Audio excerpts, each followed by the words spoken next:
De manera que cualquiera que quebrante uno de estos mandamientos muy pequeños y así enseñe a los hombres, muy pequeño será llamado en el reino de los cielos. Mas cualquiera que los haga y los enseñe, éste será llamado grande en el reino de los cielos. Porque os digo que si vuestra justicia no fuere mayor que la de los escribas y fariseos, no entraréis en el reino de los cielos. Todos estamos de acuerdo en que a lo largo de todo este proyecto histórico se menciona como objetivo final o como la implementación del proyecto que Dios tiene para los seres humanos, la misma forma de vida, la forma de ser y el mensaje que Jesucristo estuvo compartiendo mientras Él estuvo sobre la haz de la tierra. Entonces, Él no es un borrador, Él no es un dummy del proyecto, Él no es una prueba, él es el proyecto en implementación, tal y como él se comportaba con los semejantes y todo lo que él predicó y ejemplificó con su vida, era justamente esa implementación del proyecto, que de hecho no tendríamos la madurez para poner por obra. Tanto en el Antiguo como el Nuevo Testamento, Jesucristo es el protagonista y todos sabemos que es el que se muestra como el ejemplo o el objetivo a seguir para todo ser humano que quiere realmente acercarse a Dios.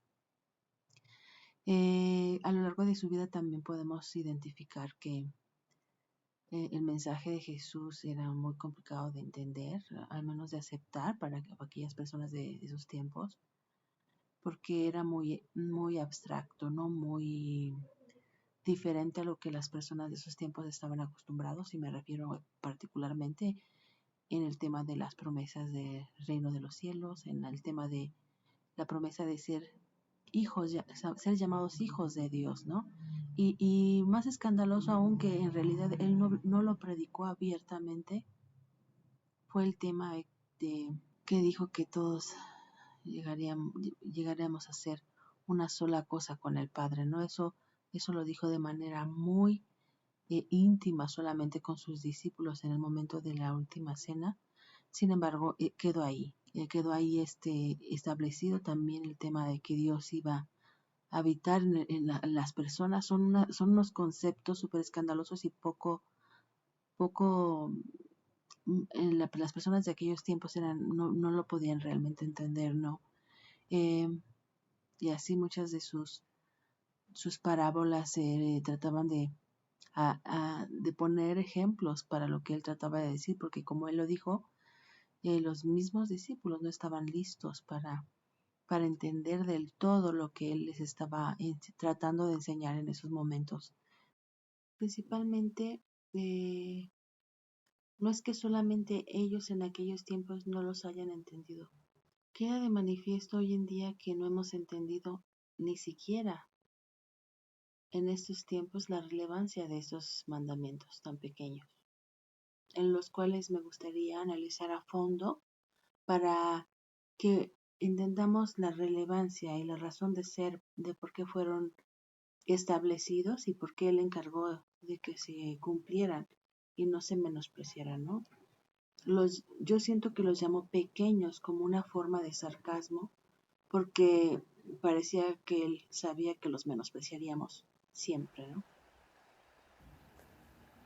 Quisiera hablar primeramente de uno de los 3 mandamientos que tiene que ver con esa necesidad de sentirnos superiores a los demás. Eso está ahí en la escritura y es muy claro. Y es algo que no se le ha dado la importancia que realmente tiene. ¿Por qué? Hoy en día una gran parte de los problemas que tenemos como seres humanos es esta necesidad o inclinación de tratar a los demás con diferencia, ¿no? Pensamos que hay personas de clase baja y personas de clase alta. Lo tenemos muy metido en la cabeza ojalá pudiera calcular desde cuándo queda claro, pero al parecer a lo largo de toda la historia ha sido así, ¿no? Que siempre hay esos estratos, ¿no? Entre los seres humanos. Y está muy metido en nuestra mente, ¿no? los reyes, los nobles, los artesanos, ¿no? Hasta los esclavos, ¿no? Entonces, es algo que siempre ha estado ahí a lo largo de la historia. Sin embargo, Este pequeño mandamiento que tiene que ver con considerarnos semejantes e iguales unos y otros, lo enseñó Jesús hace más de 2000 años, hace muchísimo tiempo. Y tiene que ver con empezar a empujar una ideología que era distinta a las ideologías de todas las civilizaciones de esos tiempos. Esto de considerarnos semejantes también lo vamos a encontrar en la ley judaica, ¿no? Eh, Muy escondida, muy profunda, pero al final lo que trataba de decir es que fuéramos justos unos con otros, ¿no?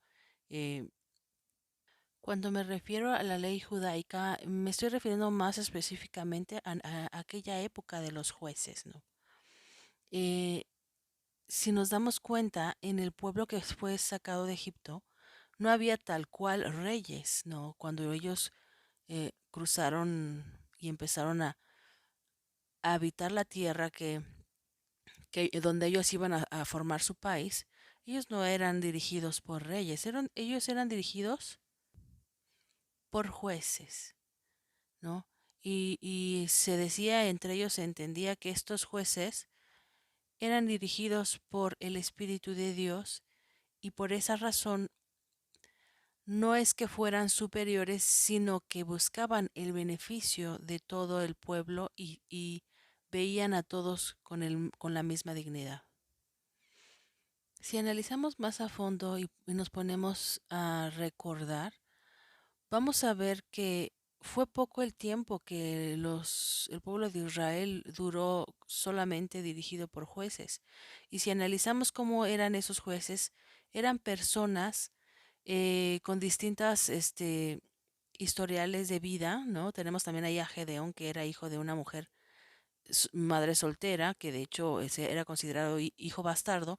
Sin embargo, él llegó a ser un juez que buscaba juzgar o dirigir al pueblo de Israel con justicia y con equidad. Eso era lo que estaba, eh, lo que podíamos encontrar en la forma de gobierno del pueblo de Israel en un inicio.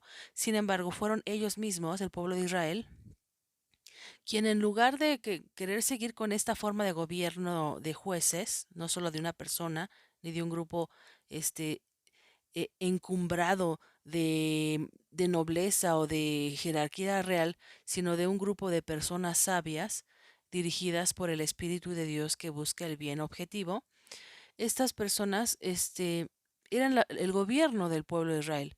Sin embargo, ellos viendo lo que había alrededor, ¿no? Que los demás pueblos tenían reyes, faraones y gente importante, ellos dijeron que no se querían quedar atrás y ellos también querían tener un rey. No porque ese fuera el propósito de Dios, sino porque ellos, viendo a las demás naciones, querían ser como ellas, ¿no? O sea, la escritura da testimonio que esa petición del pueblo de Israel de querer tener reyes como las demás naciones fue algo que molestó mucho a Dios porque él dijo que no estaban rechazando a los jueces, sino que estaban rechazando su espíritu, que era el gobierno que el pueblo de Israel tenía. Y estaban rechazando el espíritu de Dios para ponerse sobre ellos un rey como las demás naciones, siendo que esa no era la mejor forma de gobierno, ¿no? Y él lo da a entender cuando le dice a Samuel, ok, dale su rey, pero hazles entender que el rey va a buscar su propio bien, que el rey va a tomar a sus hijos para mandarlos a la guerra, que va a tomar a sus hijas para tenerlas de concubinas y que va a creerse merecedor de privilegios y que va a humillar a las personas. Eso es lo que ustedes están pidiendo y eso es lo que ustedes tendrán. Fue más que una bendición el hecho de poner reyes y establecer la monarquía, fue una maldición de Dios. Pero lo peor de todo es que justo ahí fue donde se instauró y se implementó esta idea tan perniciosa y perjudicial que ha resultado para la raza humana de la creación del derecho divino de los reyes, ¿no? De ahí se originó, porque fue Samuel y por orden de Dios fue a ungir rey a Saúl y después fue a ungir rey a David y de ahí sale la tradición religiosa de que las monarquías y los reyes son instaurados y puestos por Dios y eso les da legitimidad ante el pueblo. Sin embargo, no fue algo que fuera un propósito de Dios, sino fue algo que la gente, el hombre que no conoce la naturaleza humana, el hombre que lucha contra el propósito de Dios, pidió porque consideró que era lo mejor para él. Entonces, la monarquía no fue un deseo de Dios, fue una solicitud del pueblo de Israel que molestó mucho a Dios porque estaban rechazando su gobierno de su espíritu en los jueces por escoger un gobierno de un hombre que él consideraba y dio a entender que solo iba a buscar su propio beneficio. Entonces, desde ahí nace esta idea de que hay unos hombres privilegiados que son puestos por Dios para tener privilegios y ser superiores a otros, y hay hombres que nacieron para servir, ¿no? Es ahí donde empieza esa ideología, cuando en el fondo el propósito de Dios siempre ha sido que los seres humanos sean semejantes. Pero lo que es importante aquí recordar es el tema de que la misma evolución humana nos hace entender que el hombre debe de tratar a sus semejantes como iguales y a respetar sus derechos, ¿no? Nosotros sabemos que aunque Jesús habló de la semejanza y de la igualdad entre los seres humanos, fue hasta el año 1700 cuando, durante la época de la Ilustración, este mensaje tomó más fuerza, porque era como que más gente estaba siendo capaz de entender la importancia de esta actitud ante los demás, ¿no? Y fue ahí donde agarró mucho impulso y donde las personas empezaron a reconocer su dignidad y su valía y que tenían derechos, ¿no? Como seres humanos iguales a sus semejantes, ¿no? Ahí viene el lema de los franceses: libertad, igualdad y fraternidad, que es un lema que pues engloba muchas ideas del cristianismo original, ¿no? Y que nos hace ver que a pesar de nuestra falta de capacidad para entender a fondo ideologías muy profundas y muy importantes que se, que se promovieron hace más de 2000 años, con el tiempo cada vez más gente va entendiendo que es importante y que tiene una razón de ser, ¿no? Esta manera de pensar de libertad para el hombre, de igualdad para el hombre, de hermandad para el hombre. Entonces, nosotros sabemos que esas fueron las principales ideas que nos ayudaron a lograr independencias en el mundo, ¿no? Y que se esparcen porque conectan con la naturaleza humana, ¿no?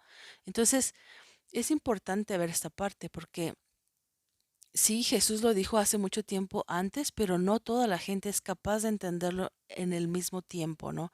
Hay gente que le toma más tiempo entenderlo y como hoy en día yo lo digo, muchas personas aún en estos tiempos siguen sin entender que es importante esta parte del mensaje, de entender que los seres humanos son semejantes y de que debemos tratarnos como iguales, ¿no? Es algo que lo decimos como una manera civilizada, ¿no? Es algo que también busca la ONU, es algo que en el discurso y en el papel, en la teoría, se escucha muy bonito y cada vez más la gente que se considera civilizada o intelectual empuja por esos valores, por esas ideologías de que los seres humanos somos semejantes y somos iguales. Sin embargo, todavía hay muchísima gente todavía que no es capaz de entender por qué es necesario que nosotros logremos vernos como semejantes, ¿no? Y eso se ve en la condición actual del mundo, ¿no? Todavía tenemos un gran número de personas, ¿no? Que siguen defendiendo su derecho a ser superiores, ¿no? Hay personas todavía en estos tiempos que creen que son superiores a los demás y al ser superiores tienen derechos divinos, privilegios de Dios. Eso es una realidad que aún hoy en día hay gente que cree que es superior al resto de los hombres, cuando Jesús dijo todo lo contrario. No solamente lo dijo, sino que así lo vivió, ¿no? Entonces, ¿qué pasó ahí? ¿Por qué nos decimos cristianos y seguimos pensando que hay niveles entre las personas? ¿Qué se necesita para realmente creer que los hombres son semejantes.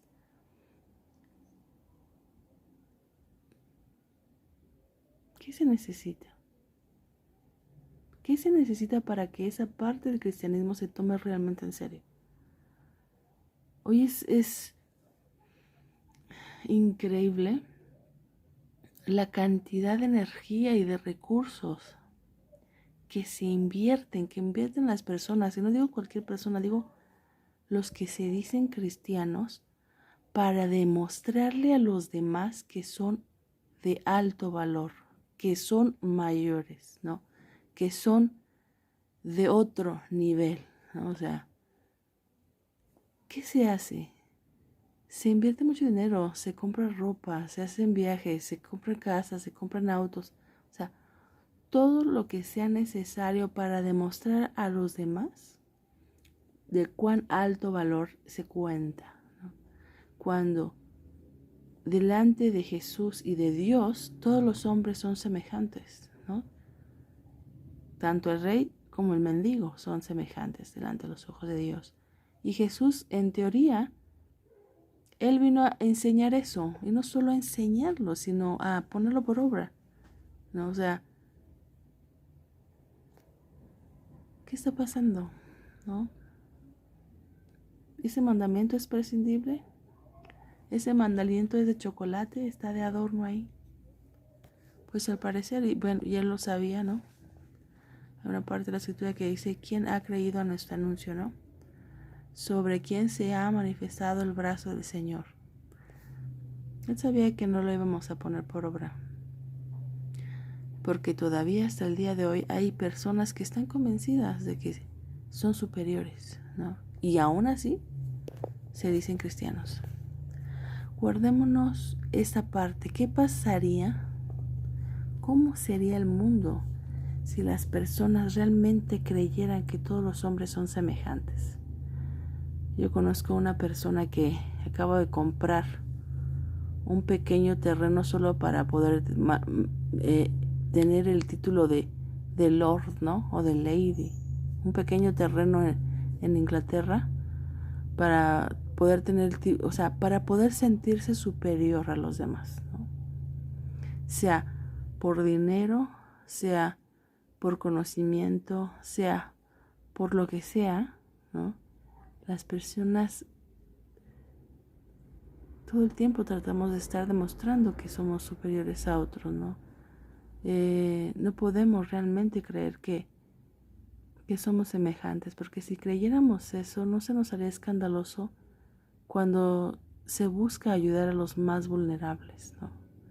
Cuando se busca darle la mano a las personas que están en una situación de desventaja, ¿no? Eso ya no está de moda, al contrario, hay una ideología que está en contra de la igualdad, ¿no? En contra de la equidad, ¿no? A lo mejor se dice mucho el discurso para escucharse muy civilizado de que la equidad, pero al final, en el fondo del corazón, se sigue menospreciando. Sigue habiendo racismo, sigue habiendo clasismo, ¿no? Entonces, ese mensaje, ese mandamiento pequeñito ha sido prescindible. Y ha sido prescindible desde el mismo cristianismo. Porque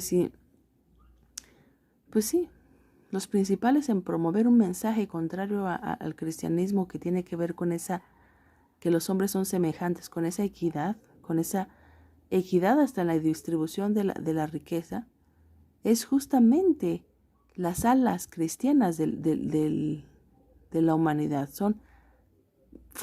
Eso es increíblemente contrastante, o sea, eso es una señal de apostasía, que estamos justamente mandando un mensaje contrario al que Jesús esperaba de nosotros, y que hoy más que nunca la gente trata de demostrar cuán superior es a los demás, o sea, y aquel que promueve la ideología de la equidad, promueve la ideología de que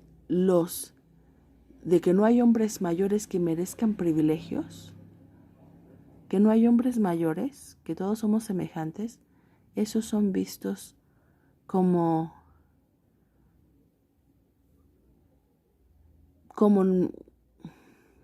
los malos, como los que se debe luchar contra ellos, ¿no?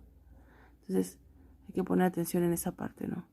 Y aún hay argumentos, ¿no? Que yo no sé cómo pueden acordar esas dos cuestiones al mismo tiempo, ¿no? O sea, es que si nos ponemos a pensar,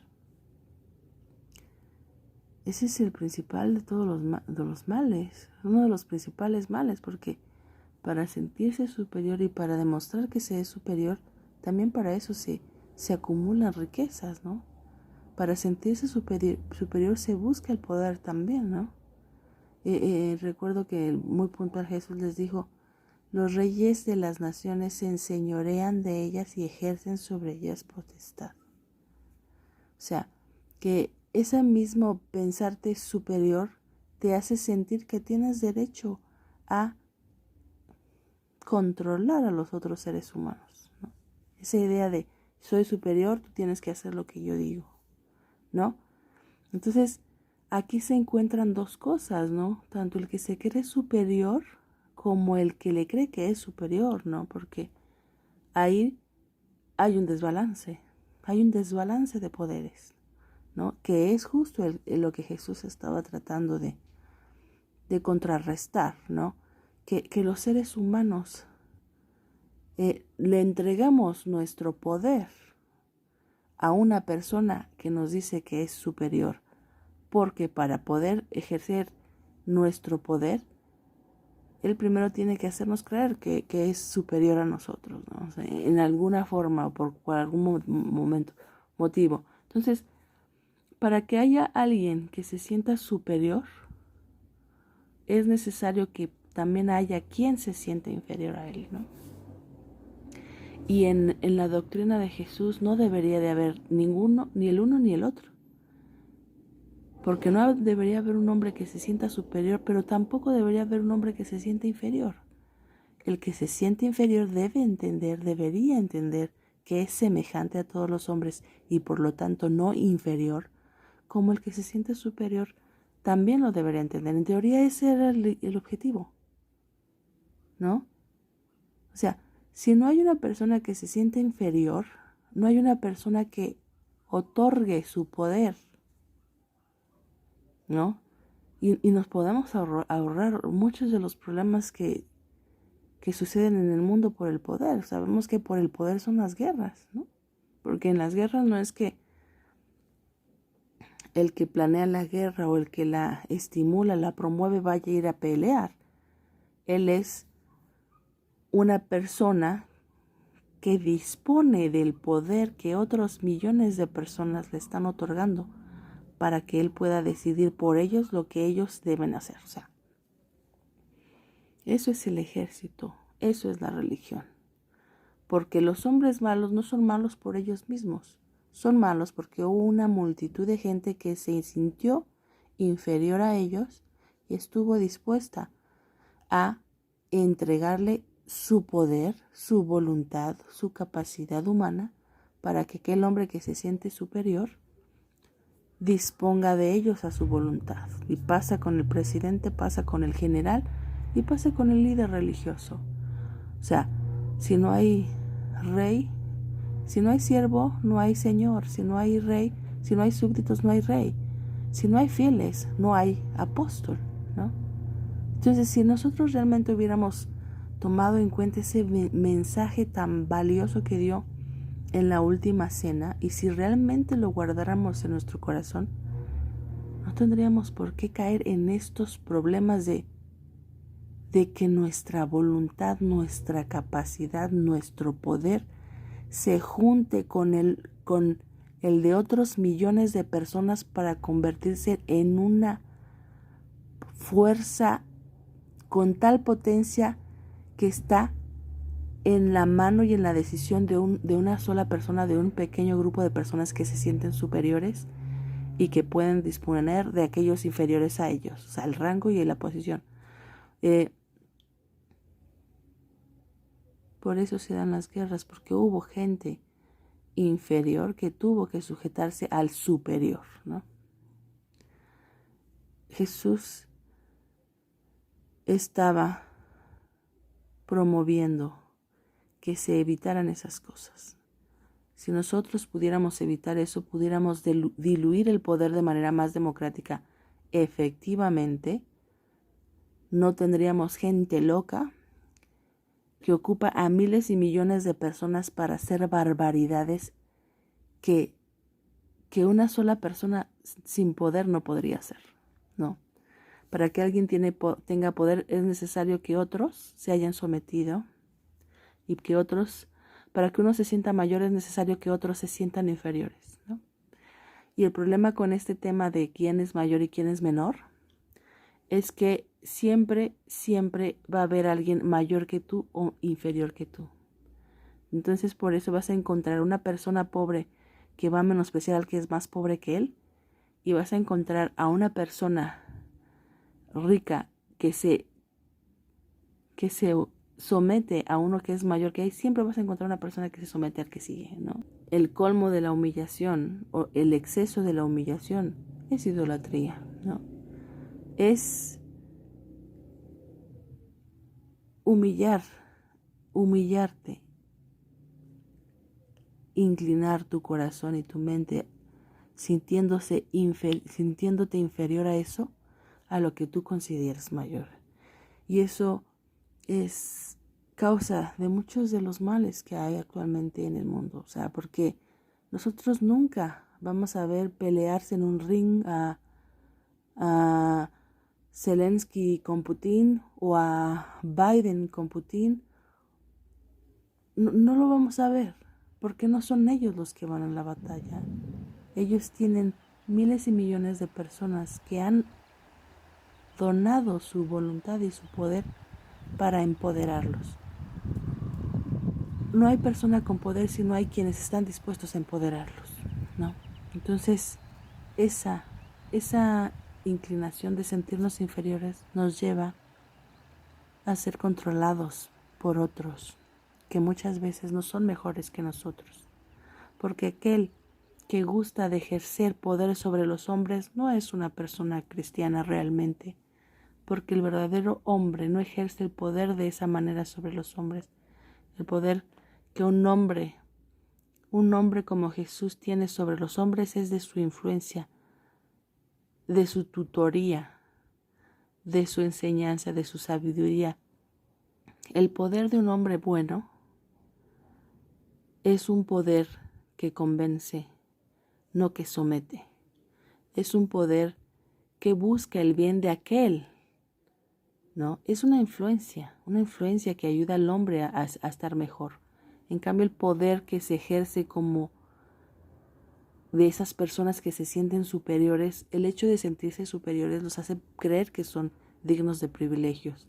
Entonces, generalmente ese poder que nace de eso termina siendo para propio bien de la persona que tiene poder, no para las personas que se lo entregan, ¿no? O sea, en esto nosotros podemos diferenciar al líder verdadero del dictador y del hombre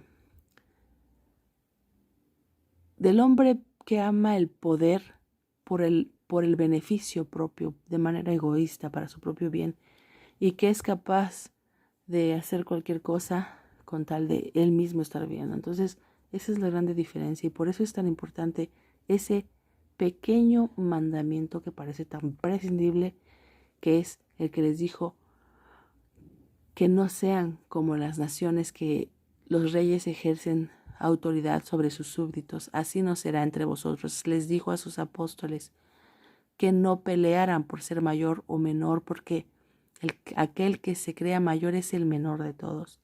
Y esto no solamente se lo dijo ahí, también se lo dijo cuando una de las mamás de algunos de los discípulos los presentó delante de él como queriéndolos resaltar de entre los demás, ¿no?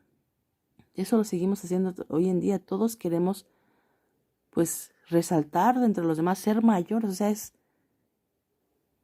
está muy metido en nuestra psique eso de querer ser mayor, ¿no? De querer llamar la atención, ser el principal. Aquí estoy, no ser famoso. soy especial, ¿no? Estamos metidos en nuestra psique. Sin embargo, él dijo, no, necesitan ser semejantes, ¿no?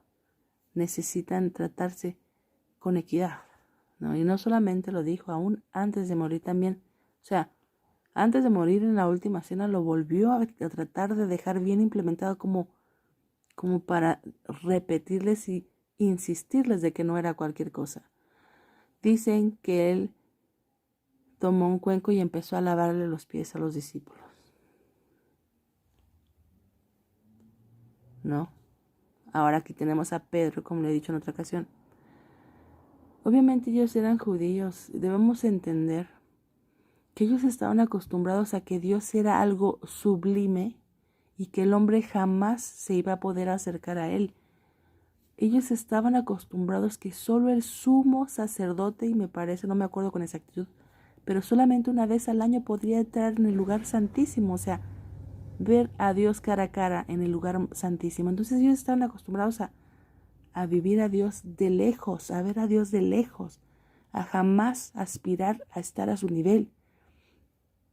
Ellos estaban acostumbrados a que Dios y los hombres están en niveles separados, en niveles lejísimos, Dios muy arriba y el hombre muy abajo. Así fueron educados los judíos. Sin embargo, Jesús, Hijo de Dios, los vino a subir, como dice, los levanta del polvo y del muladar y los hace sentar a los pies. No solamente nos hace sentar ahí, nos sienta con Él, en la diestra del Padre. Ese es el objetivo. Y Él quiere hacernos una sola cosa con Dios. Imagínense qué nivel quiere para nosotros. Pero obviamente, los hombres de aquellas épocas no iban a entender ese nivel de privilegio, de estar sentado a la diestra de Dios, o de ser uno con Dios, o de ser semejante al Hijo de Dios, como Pedro dijo, Señor, tú nunca me vas a lavar los pies, como diciendo, yo soy muy poca cosa, jamás aspiraré a ser como tú. O sea, eso es lo que le estaba diciendo a Jesús, y lo que Jesús quería era justamente lo contrario, que se vieran como semejantes, que todos los hombres se vieran como semejantes, que Él mismo los trataba como semejantes para que ellos mismos se trataran entre ellos como semejantes, ¿no? Entonces, qué frustración que tú los tratas como semejantes y ellos siguen teniendo en su corazón esa necesidad de sentirse inferiores, ¿no? Porque si Pedro se siente inferior a Jesús, también va a sentir que hay otros hombres más inferiores que él. O sea, si nos empeñamos en no aceptar la semejanza entre los seres humanos, si nos queremos sentir inferior a alguien, necesariamente vamos a sentir que hay alguien inferior a nosotros. Pero el día que creamos con fe, con certeza que todos somos semejantes, ese día vamos a ver de igual forma al sumo sacerdote, al rey, que al mendigo. Y el día que lleguemos a ese nivel de realmente creer que todos tienen el mismo valor, es cuando más cerca estaremos de nuestro Señor Jesucristo. Y eso nos ayudará, 1, a no humillarnos ante otro hombre, y 2, a no menospreciar a otro hombre. Y eso es una gran ventaja, porque el que no se humilla ante otro hombre no le entrega su vida y su poder, su voluntad. Y aquel que no menosprecia a los hombres, tampoco intenta ejercer autoridad sobre ellos, ni tomar de ellos alguna dádiva o privilegios de ellos. Entonces, ese mandamiento fue prescindible para los hombres y dice, bienaventurado será aquel que no solamente lo haga, sino que así lo enseñe. Ese será grande delante de los ojos de Dios, que es lo más importante, estar bien delante de los ojos de Dios, no delante de los hombres. Entonces, ¿cuál es el objetivo? Estar convencidos que todos los hombres son semejantes, ninguno mayor a otro, como Jesús quiere que seamos imitándole a Él.